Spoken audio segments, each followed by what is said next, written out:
Hola amigos, nos volvemos a encontrar en este nuestro segundo podcast. Yo desde el hemisferio sur en pleno invierno y mis amigos Jaime y Pepe disfrutando, como siempre, de un caluroso verano.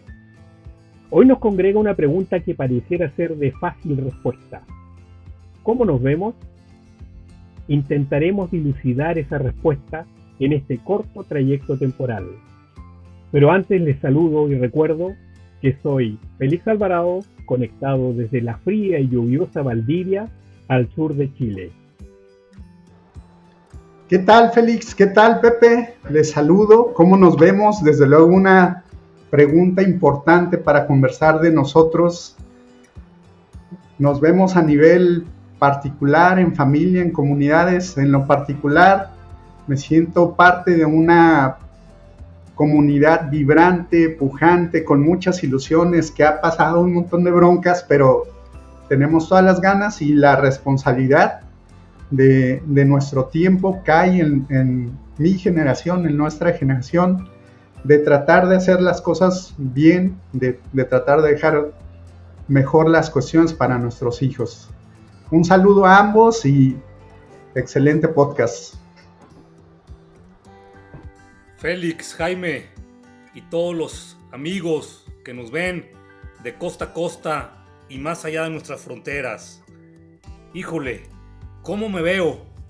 Bueno, pues tendré que decir que a estas alturas de mi vida yo creo que se llega con las vacunas históricas suficientes para que ni lenguaraces analfabetas, ni oportunistas, ni charlatanes mañaneros que viven en palacio vengan a contarme independencias, revoluciones, guerras cristeras o guerra de las galaxias como chabacanas historietas de buenos y malos.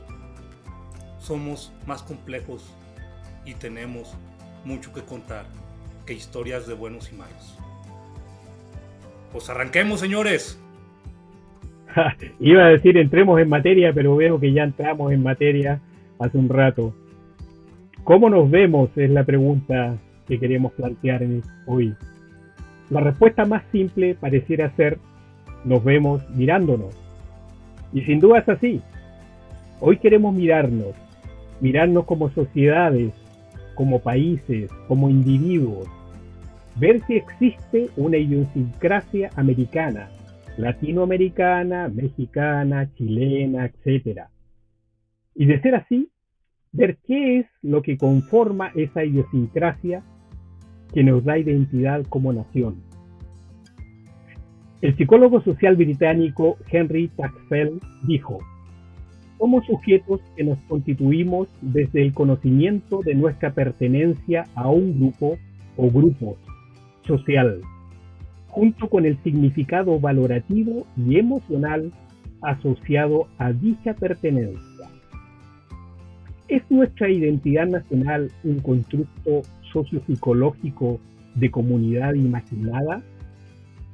¿Quién desarrolla ese constructo? ¿Los individuos en sociedad? ¿Los gobiernos? ¿Cambia nuestra visión con el tiempo? Solemos resaltar siempre lo negativo cuando tenemos que definirnos cómo nos vemos como sociedad. ¿Está nuestra visión manipulada?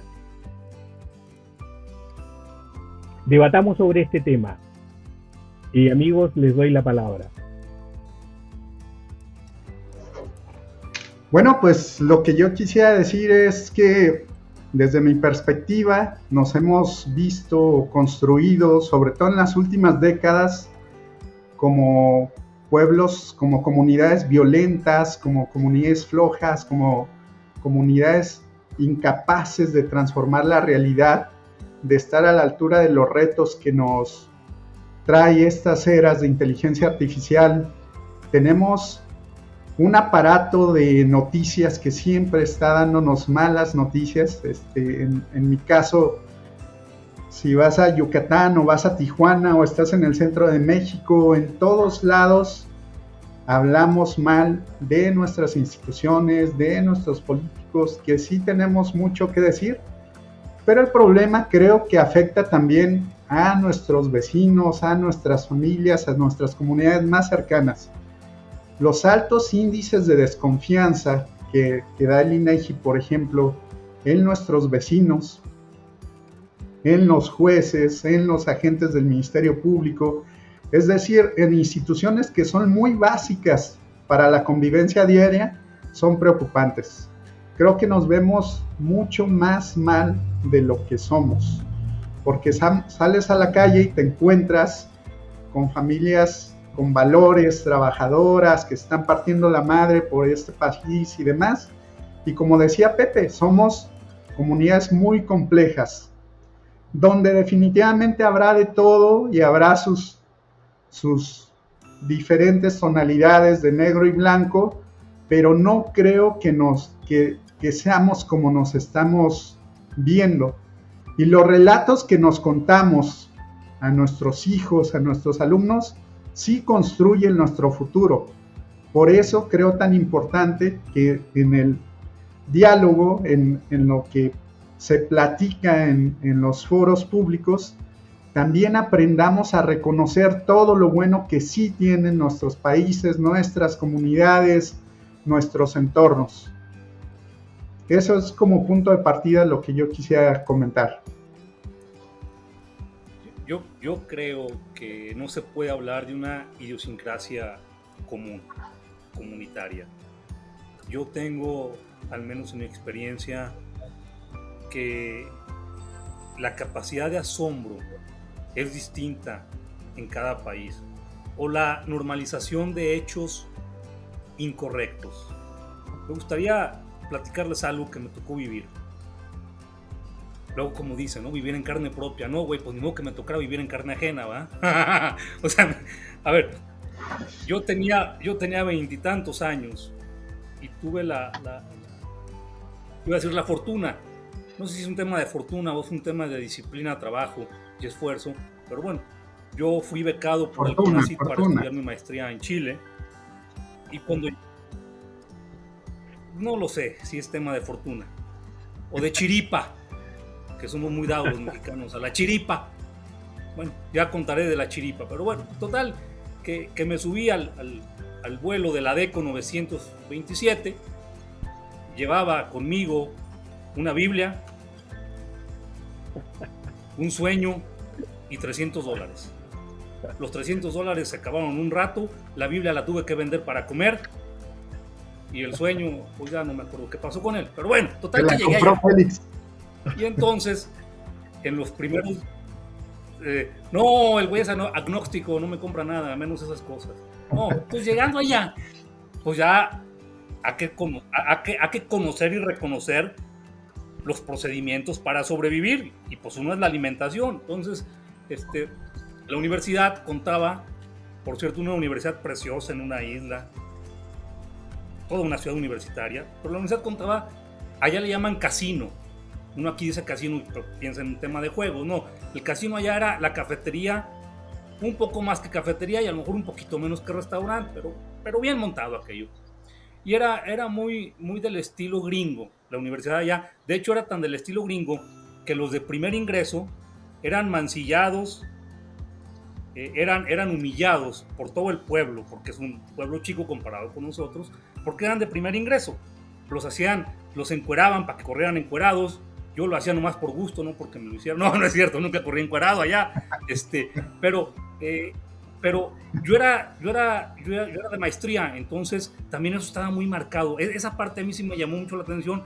Contrario a lo que uno estaba acostumbrado aquí allá, era muy marcado el chico de pregrado que le llaman allá y el que iba a maestría, o sea, era una categoría totalmente. Entonces llego allá con esa categoría, llego con una beca de excelencia de CONACYT, pero veo que me toca hacer filita con mi bandejita para agarrar comida y luego buscar mesitas. Y entonces, en mi idiosincrasia mexicana, yo dije, a ver, güey, pues yo estoy en otra categoría, pues hay de iguales. Entonces dije, pues yo no puedo estar aquí, que en la filita, como toda la bola de güey, y aquí dije, no, pues tengo que hacer algo. Entonces me acerqué a uno de los que ahí hacían ahí el aseo, la limpieza del casino, fui y lo saludé, y ya le dije, acá me dijo, soy Jorge. Le dije, ¿qué onda, mi George? Y ya me dijo, mexicano. Pues obviamente se me notaba lo mexicano, pues. Allá donde estudié en Valdivia solamente habíamos 2 negros, uno cubano y yo. Entonces, evidentemente éramos los raros. Entonces, tú decías que eras cubano. No, fíjate que ¿sabes qué? También por mi actitud, seguramente. No, y es verdad, por mi actitud. Nunca me creían que yo era mexicano. Porque todo el mundo, cuando yo decía mexicano, me pasaban una guitarra y me pedían que cantara. Pues, ni la pinche puerta te sé tocar bien, hombre. Entonces, pues me decían que no era mexicano. Y aparte, me decían que yo era más como argentino, porque era echado para adelante, gritón. Bueno, en fin, no parecía el típico mexicano humilde, así quedadito. Bueno, total. Entonces, imagínense, pues yo llegaba ya al casino, pues nomás imaginen al vato, imaginen al pelado, porte inglés, perfil griego, pues inmediatamente uno llama la atención. Pues entonces ahí voy, pues yo decía, es que esto no funciona. Entonces le digo a mi George, oye, mi George, te voy a dar un billete para que tú me hagas favor de evitarme este tumulto, porque pues, y entonces tenme mi mesa lista y mi comida lista. Yo llego a tal hora, soy puntual, pero para que me tengas todo listo. Y así como que al principio me decía, ¿de qué me habla este güey? Entonces ya le di un billetito, ahí le pasé, ¿cómo se llama? 1000 lucas, ¿no? Cuando le pasé ahí porque allá le dicen lucas a los pesos, ya ves que aquellos güeyes están medio luego zafados, le pasé 1000 lucas, ahí te va, güey. Y entonces al día siguiente llegamos, la bola de barbajanes con la que me juntaba, y los veo muy enfiladitos y les digo, ¿qué les pasa? Pues aquí está Perrera. ¿Y eso qué, güey? Entonces yo les dije, pues ya tengo mesa y tengo la comida lista. Y se me quedaron viendo y me mandaron al diablo los mendigos. Yo dije, no, pues váyanse al carajo, pues después de que les estoy haciendo un favor, cabrón. Ya, yo fui. Mientras estos güeyes hacían la pinche fila, yo terminé de comer. ¿Ya? Y al día siguiente les dije, oigan, y entonces un chileno que está aquí me dice, oye, güey, eso que tú hiciste o que estás haciendo se llama corrupción y corrompiste a un empleado. Ay, cabrón. La verdad es que se me fue la pinche sangre a los pies. Dije, ay, güey.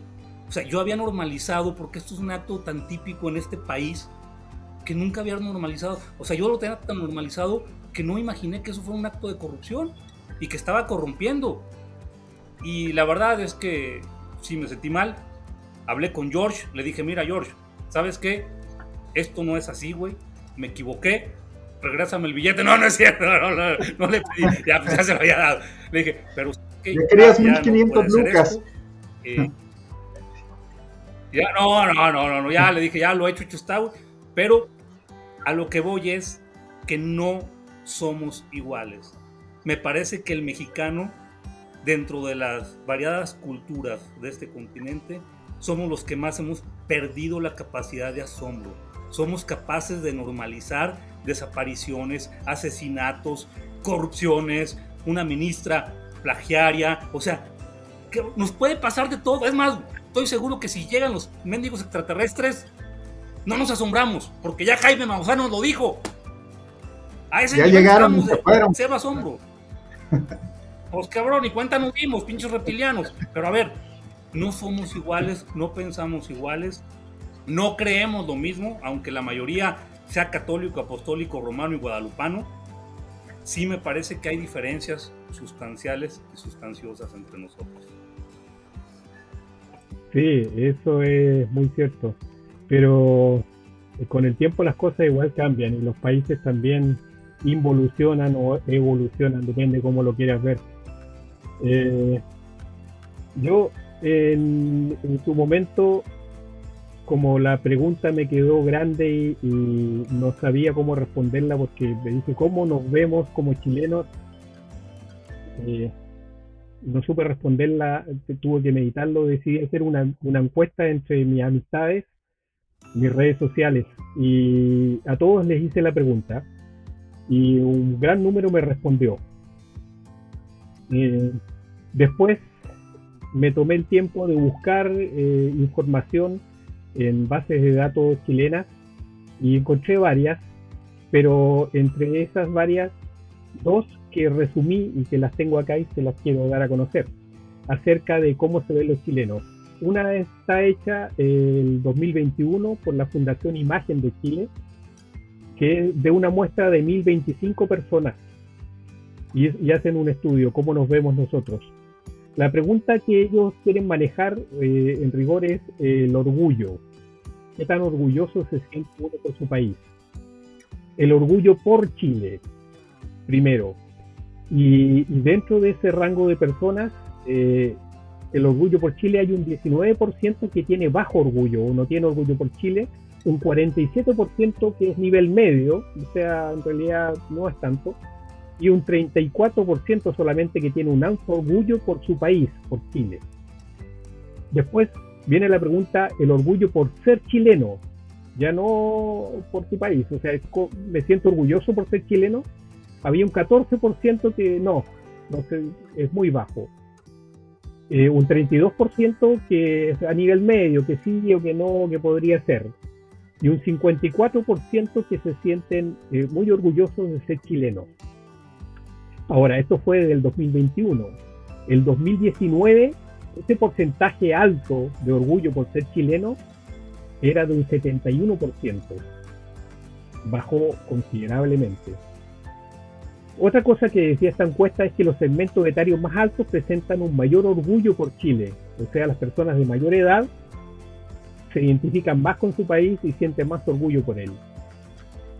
Otra cosa, que las principales fuentes de orgullo en este país, lo que revela esa encuesta, son los elementos vinculados a las bellezas naturales.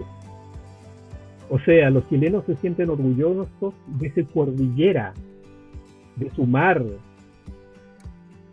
del sur, de las bellezas del sur. Del mar que le quitaron a Bolivia. Ese es otro punto. Y hay una visión contrapuesta sobre la identificación del chileno, o sea, se reconoce su solidaridad, su esfuerzo y luchas, pero también su individualismo y consumismo. Dentro de ese rango, como se ven, un 43% de los encuestados se ven que son solidarios, un 35% que son consumistas, que el chileno es consumista, porque le preguntaron cómo ven a los chilenos. Un 22% dice que los chilenos son individualistas. Y de ahí empieza a bajar, un 16% dice que los chilenos son esforzados, un 15% que es resiliente, otro 15% que los chilenos son luchadores y un 11% que el chileno es pícaro. Ese es un resumen bien grosso sobre esa encuesta que es una que me llamó la atención. Y hay otra que también estas están en internet, ustedes las pueden buscar con los datos que yo le dije, la Fundación Imagen Chile, o la otra que es Chilescopio, que es del 2022, la otra era del 2021. En la del Chilescopio hablan de la satisfacción del país y dicen que ha tenido una baja progresiva en los últimos años y no se evidencia cambio en esa tendencia, o sea, hay una tendencia a la baja de la satisfacción con el país de la visión del chileno, como nos vemos. Se expresa un malestar social, pero también relacional, sustentado en la forma en que interactuamos entre nosotros. En expectativas de cambios que debe realizar el país, un 62% dice que se deben realizar muchos cambios, un 36% que se deben realizar algunos cambios y un 2%, solamente un 2%, que no se deben realizar cambios. Esta es una tendencia que se mantiene desde el 2012. O sea, los porcentajes varían muy poco, pero el porcentaje mayor, que es de más de un 60%, se ha mantenido diciendo que nuestro país, Chile, debería realizar muchos cambios para que esas personas encuestadas se sientan más a gusto. Fuera de eso, se habla que la familia seguida de la pareja y las amistades son los que más satisfacción generan a los chilenos. De 2005 a la fecha hay una baja progresiva en la satisfacción personal. El chileno viene personalmente como individuo a la baja en sus satisfacciones. Y a la pregunta de lo que más lo motiva, hay varias, pero yo dejé las 4 primeras nomás. La primera es alcanzar objetivos y logros. Estamos hablando de lo que más motiva al chileno. La segunda es tener libertad y autonomía. La tercera, lograr un estado de bienestar. Yo había dejado hasta ahí nada más, pero después me di cuenta que la cuarta dice sentirse seguro y protegido. Y ahí la puse, esas son las 4 primeras, la más importante, porque en el fondo últimamente se le ha dado mucho a ese aspecto de la seguridad en nuestra sociedad, en las noticias, en todos lados. Y cuando se repite mucho el tema de la seguridad, lo que hace es que genera inseguridad en la población. Por eso lo puse. Y además porque salió una noticia en estos días, anteayer o ayer, de que Estados Unidos da rango a los países, los categoriza en cuanto a niveles de seguridad para que ellos, sus ciudadanos, puedan viajar a diferentes países, y Chile está en el nivel 2. Igual que Brasil, igual que Uruguay. En Sudamérica, el único país que está en un rango superior, porque el nivel 4 es el que dice que a ese país no hay que viajar porque es muy inseguro. El nivel 3 un poco menos, el nivel 2 está intermedio. El único país que es más crítico para los norteamericanos, según como ellos lo plantean, es Venezuela. Venezuela está en nivel 3 en esta encuesta. Bueno, eso quería decirlo porque en el fondo me llamó la atención buscando todo esto. Porque claro, uno vive en su entorno y si a mí me preguntan cómo somos los chilenos, seguramente yo voy a responder desde mi perspectiva, desde mi entorno, de lo que yo veo, lo que yo sé, desde mi experiencia. Y me atrevería a decir que hay muchas cosas de las que vi aquí que concuerdan con lo que me respondieron mis amigos en su momento, pero hay cosas que a mí me parecen insólitas. Por ejemplo, eso de que las principales fuentes de orgullo de nuestro país sean la cordillera de los Andes, por ejemplo. Me hubiera encantado pensar de que la principal, bueno, estas encuestas también muchas veces van dirigidas, orientadas a estas cosas, ¿no? La principal fuente de orgullo hubiera sido la honestidad del chileno. Me hubiera encantado que hubiera sido algo así, pero no aparecen esos parámetros en ningún lado. Claro, la honestidad va a ir y va a venir, como tú dices, Félix, cambian los tiempos y a veces más, a veces menos, pero la bellísima cordillera que tienen, ahí va a estar para siempre. En mi viaje a Chile, creo que fue una de las cosas que me impactó y dije, ya hice una de las cosas que yo quería hacer, pero la cordillera chilena también es materia de orgullo para mí. A ver, bueno, hablando, espérame, Jaime, nomás, ¿sí? hablando del orgullo, hablando del orgullo. Es curioso que el grito de orgullo del mexicano y del chileno sea un grito agresivo y de mandar a todos a la tiznada. El grito del mexicano es ¡Viva México, cabrones! Y el grito de Chile es ¡Viva Chile, mierda! O sea, tenemos una esquizofrenia también como sociedad muy cañona, ¿eh? O sea, y lo que tú decías, Jaime, no, o sea, la gente vale Mauser, güey, de veras, la gente vale Mauser, lo bonito es la cordillera, o sea. No, mira, o sea, y un pueblo, yo creo que a ver. todo nos constituye, el clima, la cuestión geográfica y demás, y desde luego nuestra historia, nuestras costumbres. Y yo, para contestar un poco esta pregunta, también me fui a la cultura popular, lo que dicen nuestras canciones, lo que pintan los moneros, las bardas, y sí encuentras cosas a veces muy complejas.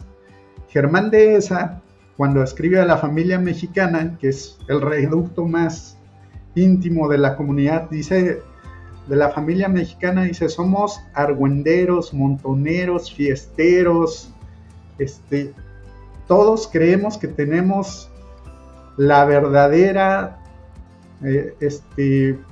somos depositarios de la verdadera tradición mexicana, nos peleamos con nosotros, protegemos a los nuestros, pero somos brutalmente solidarios a la hora de que se requiere, ¿no?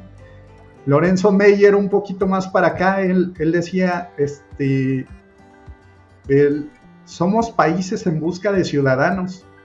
Nuestros estados requieren ciudadanos que se comprometan, que respeten las leyes, que elijan buenos gobiernos, que una vez que se elijan gobiernos, se cuiden las instituciones, viendo que los diputados, los presidentes cumplan las normas, en fin, que la realidad y lo dispuesto en la norma esté enfilado. Y así podríamos ver algunos autores que vuelven a, si tienes mejor organización, es decir, la riqueza y el bienestar del país no depende de las riquezas naturales, por ejemplo, que tienes, que nuestros países son ricos todos en cuestiones naturales, sino de los buena organización que haces de tu gobierno para negociar con el exterior, desde luego, para cuidar tus recursos y distribuirlos de la mejor manera, ¿no?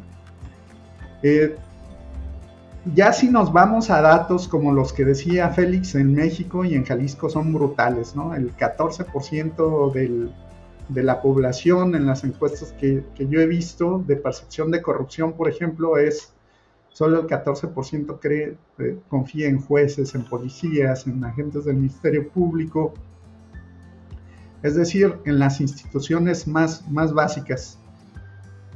Y algo que decía Félix, son indicadores reales, son indicadores pertinentes. Estados Unidos nos rankea para todo.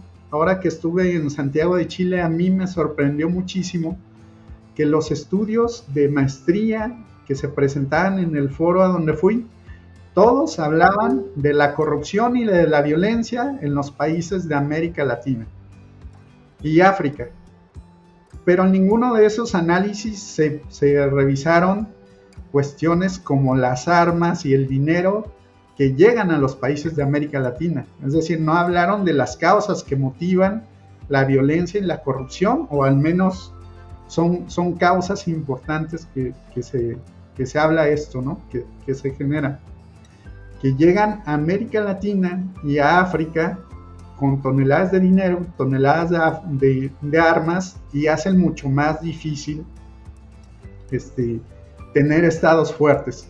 Entonces se va creando una narrativa de que somos estados violentos, que somos estados corruptos y demás, y hay mucha gente haciendo el esfuerzo de tener instituciones limpias. Seguramente habrá buenos policías. En Chile vi una policía muy profesional, por ejemplo, y es pertinente aquí, hago un paréntesis, decir, qué bueno que te diste ese golpe, Pepe, que nos hace falta a todos, de verte reflejado en otra realidad, y algo que ya tenías súper normalizado, te diste cuenta que no estaba bien. Seguramente así podrá pasarle a gente de todos los países. Cuando hablamos de estos temas y cuando los ponemos sobre la mesa, a lo mejor decimos, caray, de veras que nosotros lo hacemos siempre, pero probablemente no esté bien o no sea la mejor forma de hacerlo, ¿no? Para cerrar, creo que a mí me tocó estar yendo a todos los estados de México, a la mayoría. Estuve haciendo consultoría en 22 estados y me decían, oye, está inseguro tal ciudad, no vayas para tal lado y demás. Y yo, que me gusta caminar y platicar con la gente y estar en las comunidades, siempre encontré gente que me ofrecía su casa, que me ofrecía alimentos, que me dio su apoyo. Es decir, encontré muchísimos valores también de los que no escuchas ni en los noticieros, ni en los indicadores. Yo propuse aquí a un buen amigo que tiene una encuestadora, ¿para qué dices que el Poder Judicial es corrupto? Eso se los dicen todos los años, y de todas las... Hay que empezar a premiar a los que hacen bien su chamba. Hay que empezar a reconocer a la gente que sí hace bien su chamba, que sí hay un montón. Pero si solo hablamos de lo malo, vamos creando una narrativa que a nadie le conviene desde mi perspectiva. Es decir, yo creo que somos mucho más, y creo que tenemos que poner en la mesa otros temas, nuestros valores, nuestras costumbres, como sean, platicar sobre ellas, y de la potencialidad que tenemos como comunidades, como países, que también ahí están las oportunidades que nos están dando estos tiempos de cómo hay que aprovecharlas, de cómo hay que enfilar los esfuerzos y darle para adelante con nuestras comunidades.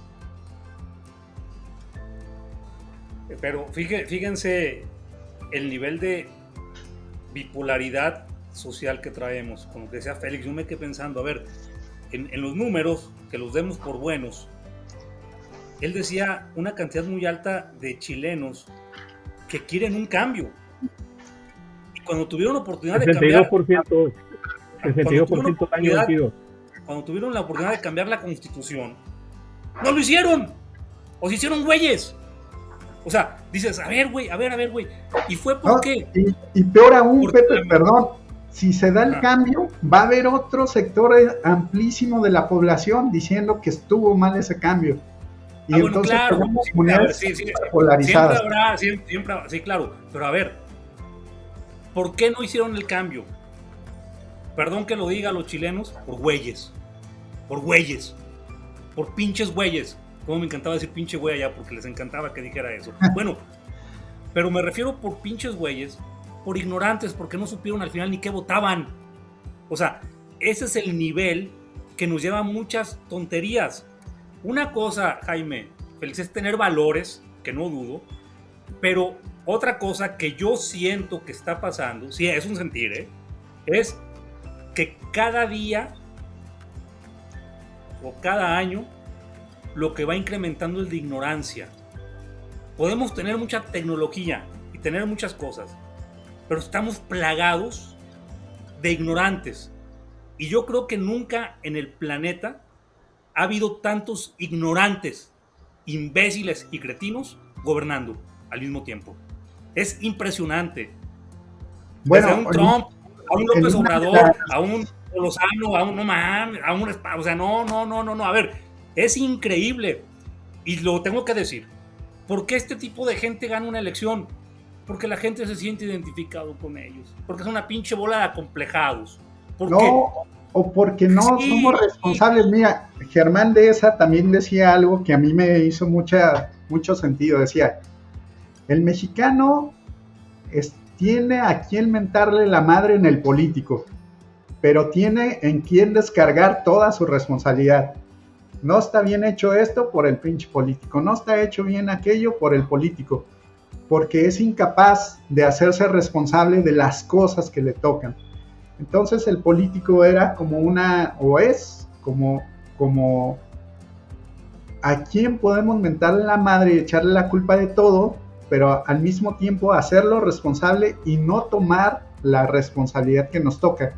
Yo en esto estoy totalmente de acuerdo contigo, Pepe, que las gran mayoría, las grandes masas, no solo en México, también en Estados Unidos, por ejemplo, somos muy ignorantes de las cuestiones públicas y también muy apáticos. No le entramos a las cuestiones que realmente deben de importarnos. Entonces un montón de gente muy pequeño hace tontería y media y luego ahí nos tienen metidos a todas las comunidades. Sí, hay algo de eso. Fíjate, un presidente mexicano, no me acuerdo si fue Ávila Camacho, decía que si tú agarrabas, y él hacía una encuesta rústica, agarrando gente de la calle, le decía, oiga, ¿usted es capaz de hacer una operación de corazón abierto? No, ¿cómo cree? Oiga, ¿usted es capaz de volar un avión? No. Oiga, ¿usted es capaz de construir un puente? No. Oiga, ¿usted es capaz de gobernar? Sí. O sea, cualquier pendejo es capaz de gobernar, es a lo que llegamos. Bendita la cosa, y lo peor es que lo vemos. O sea, ese es el gran problema, y eso es lo que se transmite, Jaime. O sea, cualquier baboso es capaz de destrozar un país como lo estamos viendo ahorita. O sea, hemos involucionado 40 años, cosas que se habían construido, se habían construido hasta con sangre, se destruyen con una facilidad impresionante en manos de un baboso. Ahora, ya que me hablé de eso, algo que me parece que todos tenemos y que a veces no valoramos en su dimensión es la esperanza. Hoy nuestro presidente nos regresa la esperanza con Xóchitl Gálvez. Gracias. Oigan, yo hay cosas en las que concuerdo, sí. Yo pienso que no existe país en este planeta que no tenga corrupción. No vamos a definir lo que es corrupción porque todos lo entendemos. Me acordé de un caso específico. Samuel Noah Kramer escribió un libro que se llama, a ver, aquí lo tengo, La historia empieza en Sumer. Él tomó las tablillas estas de barro con escritura cuneiforme de la cultura de la civilización sumeria y la descifró y empezó y buscó, escribió ese libro, tomaba tablillas y veía temas. Y hay un tema que llamaban el tema de educación del profesor. Estamos hablando de más de 4.000 años atrás. El caso de un alumno que tenía problemas con un profesor, que era castigado, el profesor o los profesores también consideraban que él no escribía, su escritura, su mano no era buena para escribir, que llegaba tarde, etcétera. Entonces lo que hace este alumno es que le pide a su papá que invite al profesor a la casa. El padre hace eso, invita al profesor, lo invita a una comida, le hace regalos, le regala hasta un anillo, etcétera. Y después de eso el profesor cambia inmediatamente y ese alumno mejora y sube su nivel y todo. O sea, ese es como, no vamos a decir el primer caso de corrupción porque no sabemos, tal vez el primero documentado podría ser, pero eso te dice que al parecer es un tema no de determinados pueblos, sino que es un tema de la humanidad. El ser humano trata de aprovechar la situación o el espacio que se abre en determinado momento, y evidentemente hay grupos que lo dejan, pero las estructuras sociales que tenemos armadas ahora, como es la democracia, esa democracia representativa, que hay un tema porque no es una democracia directa, sería compleja una democracia directa, pero igual esta democracia representativa se ve y sale a la luz, o la gente expresa su libertad y su poder como soberano, la soberanía al pueblo en el fondo, solamente en las elecciones, nada más. Pero la democracia, como lo decía Platón, tiende a caer en demagogia. Y generalmente eso es lo que pasa, las clases políticas terminan en la demagogia y esto, como tantas cosas, termina siendo un negocio. O sea, en el momento de las elecciones, yo estaba viendo, ahora hay elecciones en Argentina, hubo hace poco, ayer en España. Pero si tú veías antes, las semanas anteriores, el nivel de diálogo de los políticos en España, en Argentina, en Chile, en México, en Estados Unidos, cuando hablaba Trump, cuando tenían ahí sus debates, o sea, tú dices, oye, el nivel es bajísimo y hay un objetivo que es convencer. O sea, yo me vendo, esto es un negocio, yo me vendo, ustedes cómprenme, lo que yo les traigo es lo que vale. Y la gente ya no es como lo que planteó la Revolución Francesa en algún minuto de las comunas que tenían representación directa de sus pequeños núcleos, y iban esas representaciones directas. No, eso no existe. Entonces yo veo una papeleta con nombres que nunca he visto. Son partidos, los partidos son los que asumen los cargos, y los partidos tienen una tradición y tienen un peso y tienen que generar dinero, etcétera, montones de cosas. Entonces ahí hay una falla grande, pienso yo. Y eso evidentemente también hace que esas castas oligárquicas terminen manipulando a la población en beneficio propio y generando esto. O sea, tenemos que vernos de determinadas maneras. Nosotros, como ustedes bien saben, o Pepe lo sabe igual, en determinada época nos veíamos como los tigres o los jaguares de América. ¿Por qué alguien nos dijo que éramos los jaguares de América? Y vamos a creerlo. Después éramos los ingleses de América. Entonces, todas esas cosas que surgen desde determinadas castas oligárquicas que son para manipular a la población, llegan a eso. Y la educación termina siendo el instrumento que utilizan estas castas para lograr sus objetivos. No sé si alguien quiere añadir algo más. Félix, yo estoy de acuerdo totalmente contigo que seguramente la corrupción es desde que inició la comunidad como tal, el que alguien se pueda apropiar de bienes públicos y demás. El problema es que creo, como dice Galeana, que nosotros nos acostumbramos o nos comimos el cuento de que los corruptos somos nosotros. y los violentos somos nosotros, los países de América Latina. Seguramente en todos los países del mundo habrá corrupción y habrá valores y habrá identidades institucionales que nosotros, por desgracia, seguimos en pláticas o seguimos discutiendo cuestiones tan básicas como las instituciones más básicas de organización, el municipio, la policía, los jueces, las escuelas. Entonces nos quedamos en con ese relato solamente de que somos corruptos y seguramente en mucha medida seremos dados a ese tipo de cuestiones, pero también tenemos que reconocer, como decía, aunque Pepe ya veo que no está tan de acuerdo, ver qué instituciones sí están haciendo bien cosas, qué países incluso de nuestros, de los que son parecidos a nosotros mismos darnos cuenta, como en el ejemplo que Pepe contaba, de darnos cuenta qué podemos mejorar como individuos y como comunidades.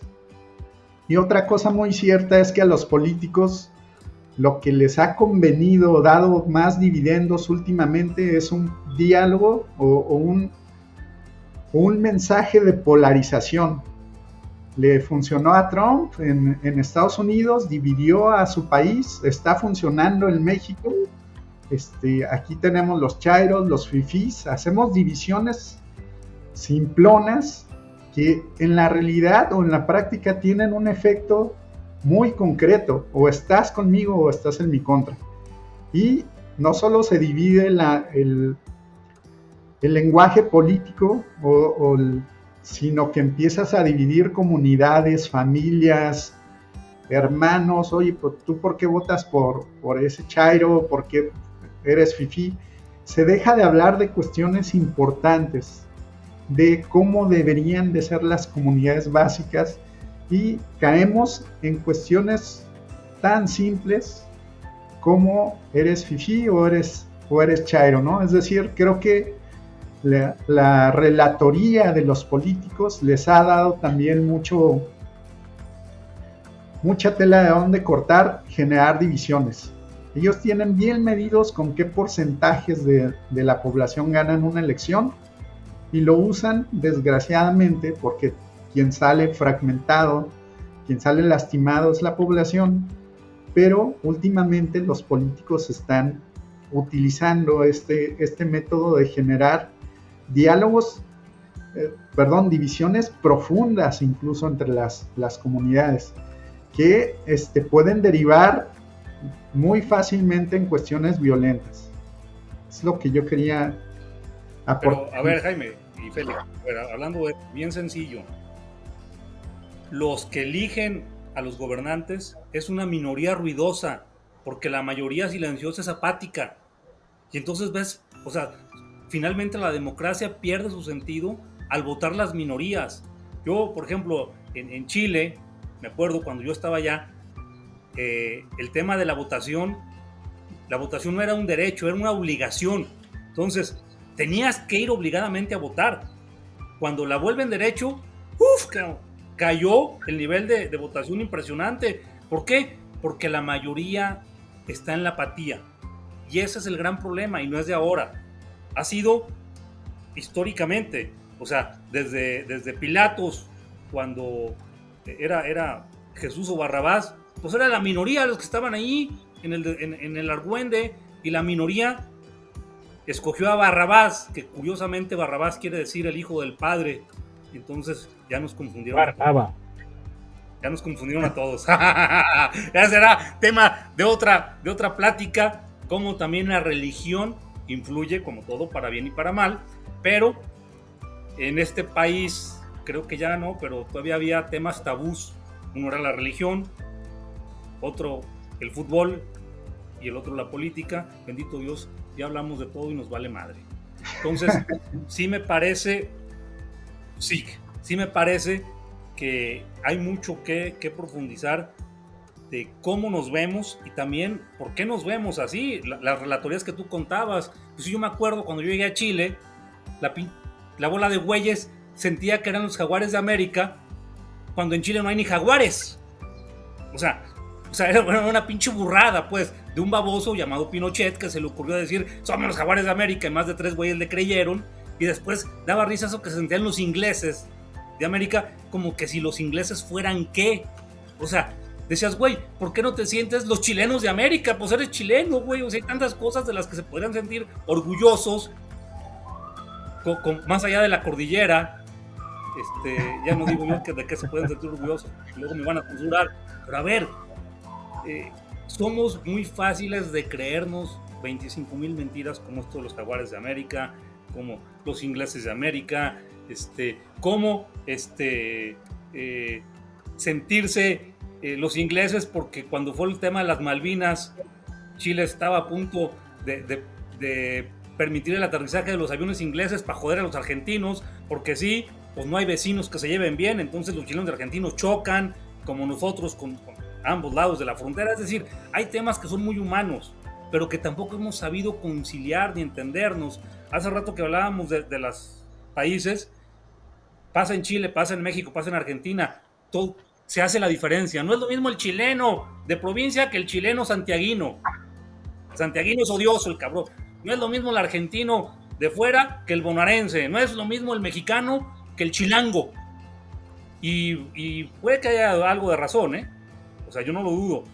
Pero hay muchas cosas que empatamos, hay otras en las que no. Me parece que esto de tratar de ir quitando velos, pues es algo que nos llevará tiempo y supongo yo que diversión. Sí. Oye, sí, bueno, hemos dicho muchas cosas y para variar el tiempo se nos viene encima, ya se nos acaba y quedamos en tablas.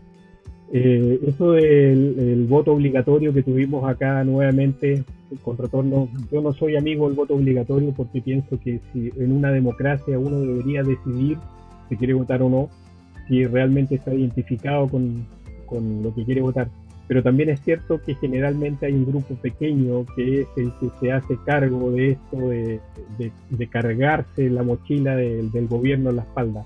Y es en todo, ¿eh? Cuando tiene las reuniones de los padres en los colegios de sus hijos y hay que hacer la directiva, todos miran a un lado, nadie quiere hacerse cargo, porque es una responsabilidad de esto y todo. A cualquier nivel siempre surge eso, pero también siempre hay personas como que tienen la personalidad y ya, todos los años el mismo apoderado es el presidente del Centro Padre o de lo que sea. Seguimos dejando muchas cosas. Llegamos al final de este capítulo con más preguntas que respuestas, como la vez anterior, y seguramente nos va a seguir pasando. Hay una expresión o refrán que dice: los árboles no dejan ver el bosque. Yo pienso, me da la impresión de que después de lo que hemos hablado aquí en relación a cómo nos vemos, considerando lo que nombraron ustedes, hablaron del individuo igual, esa palabra que significa indivisible, lo que aplicaría aquí en base a eso, a ese individuo, es: el bosque no deja ver los árboles. ¿Qué pasa con esto? ¿Se anula el individuo en sociedades donde se pretende igualar a sus miembros con elementos idiosincráticos? ¿Qué pasa con eso? ¿A quién le interesa que realmente todos vistamos igual o todos tengamos una misma idea? ¿Por qué tenemos que decir todos los argentinos son así, todos los mexicanos son así, todos los chilenos son así, todos los gringos son así? Evidentemente no es así. Hay sectores que pueden, o grupos que pueden ser de determinadas maneras. Hay grupos corruptos, pero seguramente la mayoría no lo es. Porque en algún momento lo dijimos, si la mayoría fuese corrupta, seguramente el país no funcionaría, no andaría. Pero tampoco podemos dejar pasar esos actos de corrupción o mirar para un lado y decir no, si bueno, que son cosas que suceden en todos lados. Evidentemente eso no justifica y tenemos que buscar las alternativas de solución frente a eso. Bueno, terminamos tal como comenzamos. Como diría el Chapulín, y como diría el Chapulín, los árboles no nos dejan ver las alimañas. ¿Ves?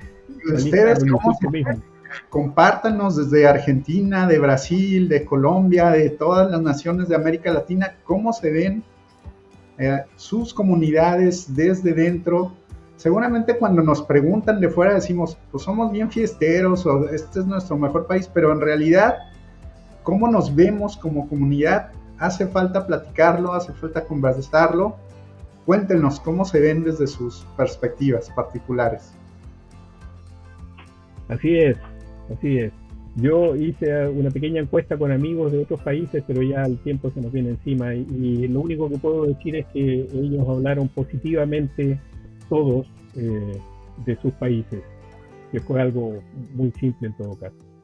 Bueno amigos, si no tenemos nada más que decir, nos despedimos esperando que les haya gustado nuestro aporte y invitándolos para el próximo podcast que vamos a realizar.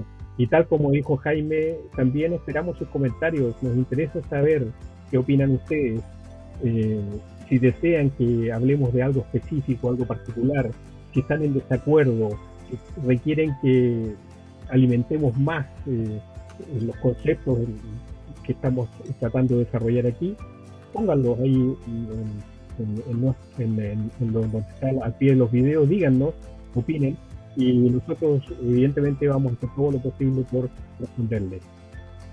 Un abrazo a todos amigos, Jaime, Pepe, un saludo, un abrazo México y nos estamos viendo próximamente. Estén muy bien. Que Dios los bendiga. Saludos, abrazo.